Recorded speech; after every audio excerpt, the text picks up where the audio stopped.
Ignore this one, it's being very naughty. Why is it being very naughty, Chloe? Because somehow water got in the engine.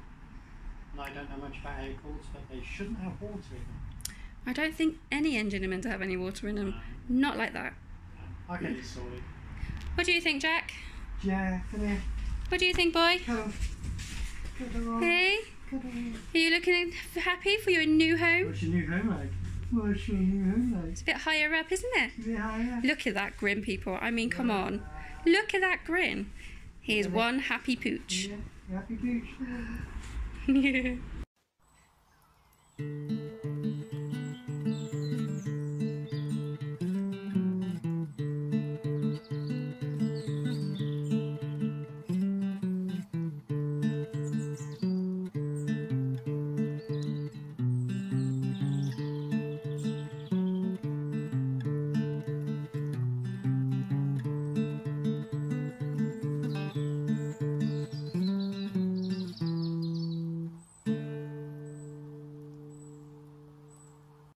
Retro renovations do not go away.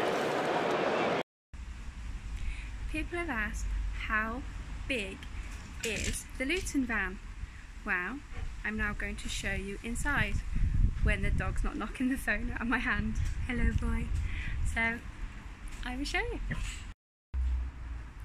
So I have now been tidying up inside the van, as when we got it, it was still had a few bits and pieces from the previous owner, including a 22 watt, yes, you heard me right, a 22 watt wood burner. And no, that's not staying in here. We are going to get a smaller one, specifically for the van. But I'm going to show you the space it has left us. Not so much nearer the shutter door, which I'm stood by, but more further back. And you know how plans always change when you're starting a build? Yeah, we haven't even got to the build stage and already started to change our plans. So I'll talk you through roughly what's going to happen. So as you come through the shutter, we will have a door and a wall that you'll be seeing. So, but step back slightly, so like a bit of a porch. And you will see stained glass windows, two to be precise, one to the kitchen and one to the toilet area. And that I will now insert the photo for you so you can see what the stained glass windows are. Because Chloe, in her ultimate searching wisdom, found them local and at a very good price. So they will be going in our build. Once you have stepped through that door, which will be a stable door, and it will be a stable door with a difference, because the bottom part will also have a lockable section in it for Jack. Isn't that right, boy? Yes. For people, here's this Jack. Yes. So we will have a lockable section in the door for Jack, so he can go in and out freely when we are parked up in our yard. Once you step through that door, you will have the bathroom on your... Thank you, Jack. You will have the bathroom on your right-hand side. No. Yes, right-hand side. I had to think then, because I'm facing it away at the moment. So yeah, on your right-hand side, you'll have two doors. One will lead you straight to the toilet section, or the toilet room, or the WC, however you want to call it. And another door to the shower. Now this is due to Rob, who is the guy that's helping us build the inside. He's a carpenter, and he has said he would prefer to build us two separate rooms. So when someone is having a shower and another person needs to use the loo, they can do. So we're going to go with that. And because of that, don't know if you can quite see, we've drawn circles on the door, on the walls, and this is because we're going to put porthole windows in, and we're going to have one in the bathroom side with the stained glass window showing the light through, and one actually in the shower.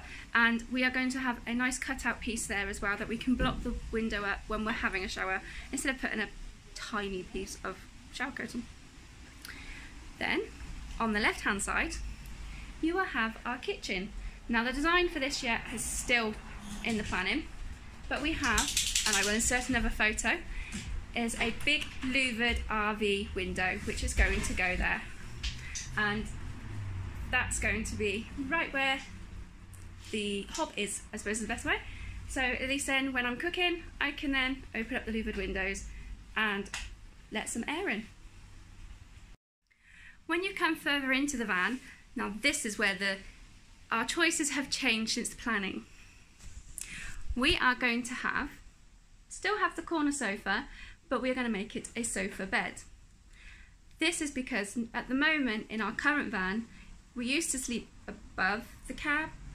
Now we're sleeping actually lower down, and we're finding it warmer. Not so noisy, because when you're up it does bounce the sound around, so it sounds a lot more louder. So yeah, we're going to be sleeping lower down now, which means yes, we'll be making our bed every day. But with that, because it's going to be a sofa bed, obviously we can store our quilts and our pillows underneath the bed as well. Then obviously we have some more porthole windows on the sides, 1 or 2, haven't decided yet, I think 2. Then over here, which is where the wall of the bathroom or the shower room, as Rob has now said he's going to do it separately, is going to be our wood burner. And this is not going to be this huge one where Chloe stood next to. It's not going to be that one. That is way too big for a little van like this. Oh, kilowatt. So we are going to have, hopefully, a Glastonbury burner one in here. And then we're going to have maybe 1 or 2 porthole windows here as well. Now, you're now going to ask, why are we having a bed down here when we've got the nice big section above the cab? We are going to have stairs here, leading up to up there. Now, this is the difference. Because we're now finding it warmer and everything down, and obviously having the dog as a hot water bottle on your legs, we are going to use up here as storage. So we are going to kit it out with cupboards and maybe a couple of rails to hang clothes on, like jumpers, and you need to have hung up. And yeah, so we are actually going to have it as storage. But saying that, where Chloe is also stood, so if I just turn around and say, hi Chloe. Hi. Above Chloe's head, on that section only, so above the kitchen and the toilet and shower rooms, we are going to have a small loft as well. So we can still put things like coats. So if it's in the winter, you put your summer coats up there. Or if it's the summer, you put your winter coats up there. That type of thing. So at least then we've got that little bit extra storage, because when you live in a small space, storage is definitely premium. So I hope you liked a little tour. And I said, now that I've cleared this section, you can actually grasp the size of it now. So yeah, I'm really looking forward to our build.